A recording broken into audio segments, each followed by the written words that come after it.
I've been kind of asked to talk about kind of top-down versus bottom-up approaches to urban planning.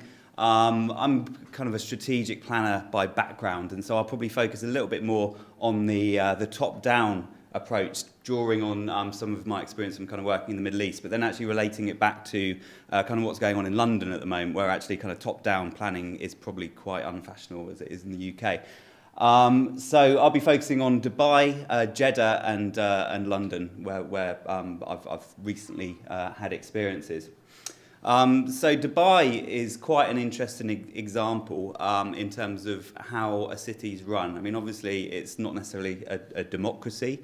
It's probably run more as a business rather than a city, and that's something which has certainly impacted on spatial planning in the city, particularly in the last 15 years. But the city has always been controlled by a plan. There's always been a level of strategic planning that's been taken place by the government. So this is one from 1988, which was projecting a population of 500,000. Bearing in mind that Dubai in the 70s was just a small, kind of almost a hamlet around the creek area.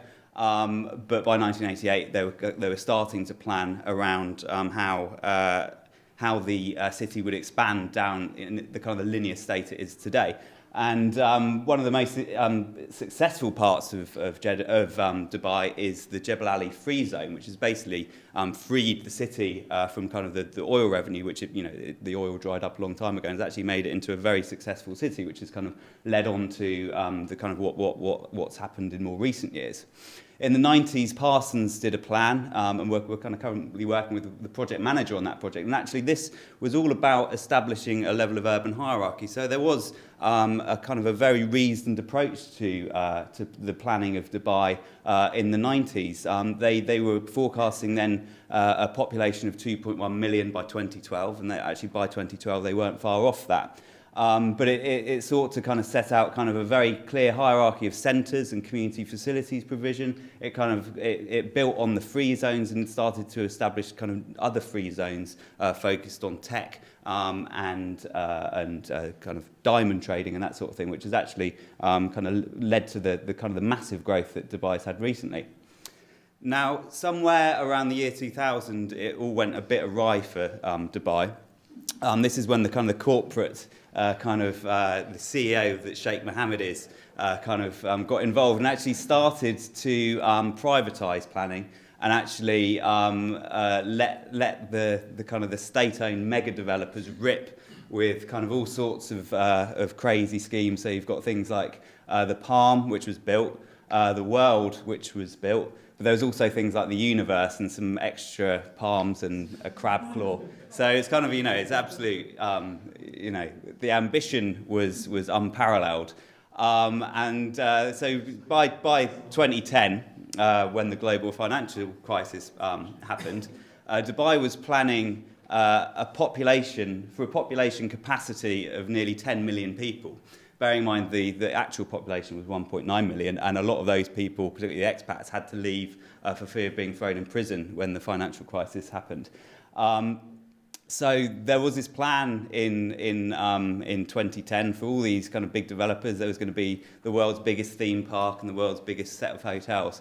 And we were brought in 2010. There'd already been a plan, but actually to do something which focused more on Dubai's strengths and kind of how it could get through the recession and the years through to 2020, bearing in mind that it was now in significant amounts of debt.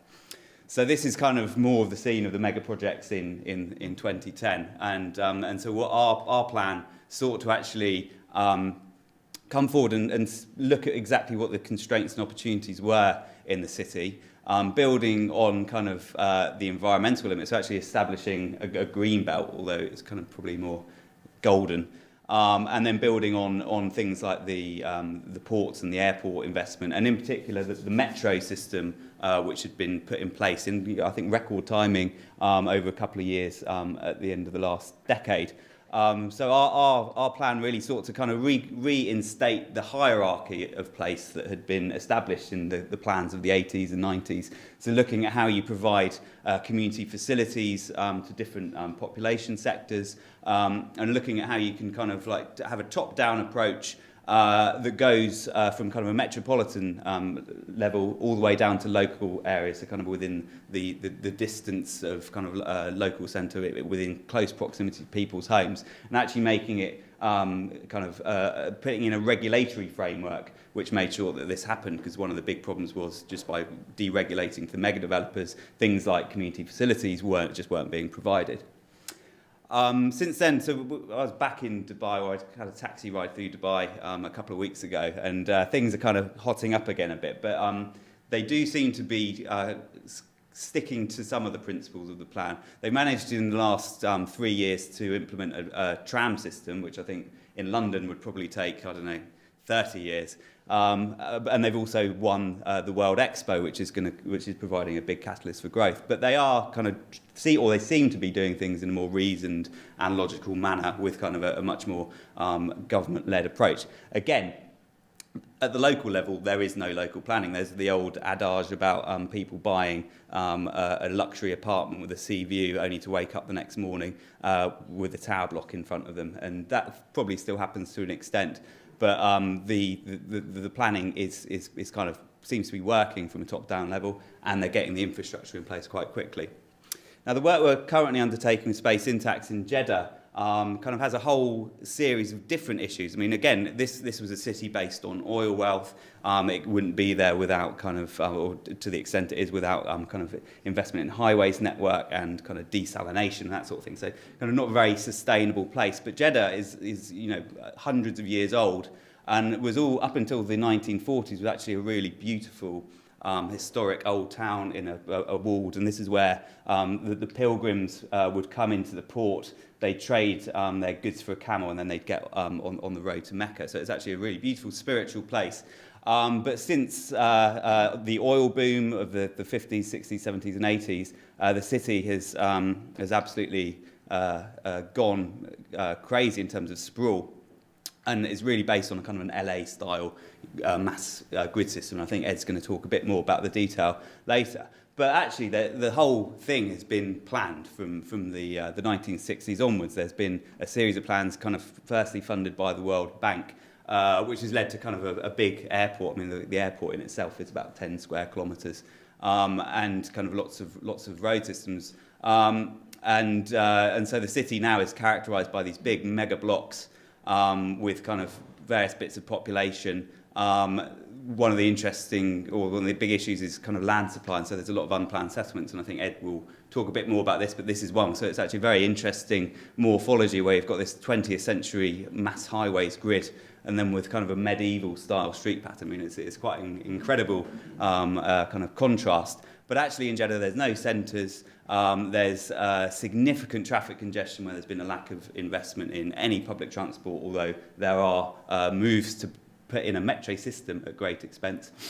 And significant urban sprawl, so kind of going in and basically building on top of mountains in the kind of the beautiful Hijaz mountain range, which is quite problematic in itself. And that has also led to development in the Wadi system, so the natural drainage system, which in 2009 and 2011 led to absolutely catastrophic floods, which weren't really reported in the West, but probably on a similar scale to what happened in New Orleans, with many people losing their lives, and actually an absolute breakdown of kind of urban form and city planning. So on the back of that, we were brought in to look at how you could kind of re-establish a kind of a more top-down, but kind of taking on board the local issues and integrating all of the various issues. So it's not just about kind of building homes around a transport system, but actually trying to take on board the kind of natural environment, so the mountains and the Red Sea coastline, establishing a kind of a growth boundary based on population projections. Importantly, trying to get a system of centres rather than just kind of linear sprawl as they have at the moment, so actually places that people can walk to. Aligned with a system of green infrastructure which will help the drainage, and this big investment in the metro system. So they're looking to build a metro system, I think, by the end of the decade, which again, is very ambitious, but actually could happen. But without this plan, it would be done in a very uncoordinated way, we hope. So we're looking to kind of establish centres and build population density around the centre. So it's kind of classic urban planning, but something that hasn't happened in Jeddah. And again, instating this kind of level of urban hierarchy and facility provision so that people can have access to facilities and what they need within close proximity to their homes without having to travel for miles and then do a U-turn, as you have to do at the moment in their cars. And actually, time's going to tell on this. I mean, we're kind of coming into the local stage. We're kind of looking at different local plans and how those can work. But there are some quite interesting grassroots movements in Jeddah at the moment, considering the kind of the political background. And one of our colleagues has kind of been involved in the kind of re-establishing or kind of reinventing the Al Balad, which if it was in any other city would be celebrated, but in Jeddah it's kind of going to rack and ruin, but luckily has recently been given UNESCO designation. And then there's also the Friends of Jeddah Park, which is trying, a grassroots organisation trying to bring in open space, which is lacking. And so I think this was on Earth Day, where a group of children basically tried to take over a street for play space. So, coming back to London, a bit of a completely different context, and of course, being British, we invented strategic planning, or Patrick Abercrombie made a start on it 70 years ago. And actually, as part of the kind of Royal Town Planning Institute celebrations of their centenary this year, we've been looking at kind of the implications of the Abercrombie plan. And although it was a very centralist, top-down kind of plan, it did kind of did a lot of the things that it set out to do. So particularly the green belt, the establishment of the road system, and decentralisation into the new towns. And so, although in many levels it failed in terms of what became of London, from a strategic perspective, it kind of worked. But I think the problem with the plan was the lack of local level planning. So fast forward to 2010, and we're now in a kind of a world of localism. Although there was a kind of a move towards kind of regional level planning, this was kind of obviously very unpopular with Eric Pickles, who I understand banned the word region from the Communities and Local Government Department. And when he came in, he just walked in just trumpeting localism. Although kind of what localism was, I'm not sure they quite knew. And of course, it was quite a centralist perspective.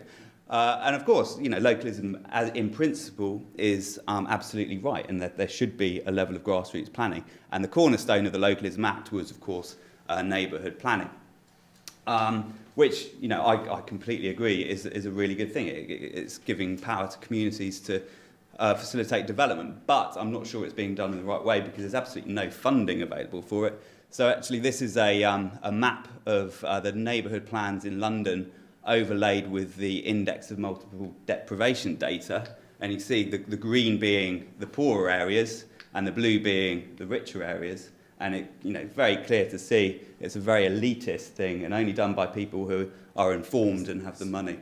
So this is quite interesting, that most of the plans that are happening in Westminster are more about protecting people's kind of rights and against basement developments rather than proactively supporting regeneration of neighbourhoods. So we're at a point in London at the moment where I think we're kind of on a precipice in terms of strategic planning. I think the GLA recently in the infrastructure plan has recognised the kind of the mass growth, the unexpected growth that London's having, and is becoming almost a victim of its own success, although recent reports say that people are starting to leave London in droves. And obviously we've got the London plan, which has done a great job at kind of strategic level planning in London, but actually I guess the question is whether that's going far enough. And I think our conclusion in ACOM, in some of the research that we've done, is actually no, it's not. It kind of makes hints to the kind of the hinterland, but actually it doesn't really look at the kind of the wider issues of the city region. And so if you're actually looking at the functional economic area, the darker blue being more people working in London than inside, and actually there's 1 million people crossing over that boundary. So actually, on that basis, surely there should be more of an approach to strategic city regional planning in London and the South East, which is obviously not popular with the people in the districts, but absolutely essential for them because actually it's London that's going to be taking the growth that they projected. So we thought we'd look at London as a mega city, as a global city, which typically would be about 20 million. We looked at all the districts within, I think it was 80 kilometres of central London, And actually, if you add Greater London and those areas together, you get a population of about 19.8 million. Fast forward using ONS to 2036, you're looking at a population growth of over 4.5 million homes. Now, the lack of strategic planning that's going on at the moment, the lack of regional centralism or central focused planning means that a lot of the kind of housing requirements are going through the gap. This is the London Plan Opportunity Areas, and so London's got a strategic housing land availability assessment, which kind of is quite clear on how London will meet some of its needs to an extent, although it's kind of recognised that it's kind of reaching capacity. But actually, if you look at all the kind of the wider districts, a lot of them don't have anywhere near the supply that they need for their own requirements, let alone this overspill that's likely to come out of London. And so actually, we added all the kind of the existing housing supply together and matched it against the population requirements, and we've kind of worked out that actually you're looking at a million extra homes that need to be identified for London and the South East by 2036, which is pretty significant. And I mean, the recent announcements on garden cities and should be welcomed, but actually we need to go way beyond that to go anywhere near meeting the population requirement. And I think the Bicester Garden City actually would give London's or the South East housing about 3 months of supply, which is pretty insignificant when you actually think about our requirements. So actually, is it time for more of a kind of integrated city regional approach? I think we would advocate that. And then actually that's probably the approach that then needs to be taken in the other cities. And I think Manchester and the kind of the northern powerhouse, as it's being called, is already starting to see that. But there's obviously other things for that. So it's not actually about centralism, it's about city centralism. And I think that's kind of the approach that we'd advocate. Okay, thank you.